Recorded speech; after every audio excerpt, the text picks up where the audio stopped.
আমি সিভিল ডিপার্টমেন্টের মানিক কুমার পাটোয়ারি, এখানকার লেকচারার।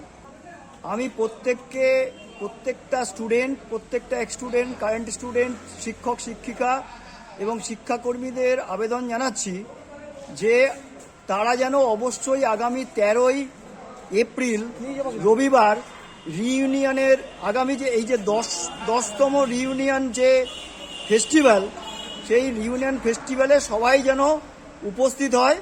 আমাদের এবছর উপায় ছিল না, অ্যাকচুয়ালি আমরা করি শীতকালে, কিন্তু এবছরে উপায় ছিল না, যার জন্য আমাদের বাধ্য হয়ে গরমকালে করতে হয়েছে। একটু কষ্ট হবে, একটু মানিয়ে নিয়ে আমি সকলকে আহ্বান করছি যে সকলে সেদিনকে উপস্থিত হয়ে আমরা সকলে মিলে হইচই করব, দেখা সাক্ষাৎ করব এবং সেখানে কালচারাল অনুষ্ঠান, খেলাধুলা সবই কিছু হবে, খাওয়া দাওয়া হবে, সবাই মিলে সুন্দর করে আমরা সেই দিনটা কাটাবো। আর প্রত্যেককে আবেদন করছি যে ওয়েবসাইটে আমাদের রেজিস্ট্রেশন করার সুযোগ থাকবে, সেই ওয়েবসাইটে রেজিস্ট্রেশনটা অবশ্যই সমস্ত ছাত্রছাত্রী, সিনিয়র, আমার যারা বয়োজ্যেষ্ঠ ছাত্র তারা আছেন, সবাই মিলে রেজিস্ট্রেশনটা করে নেন।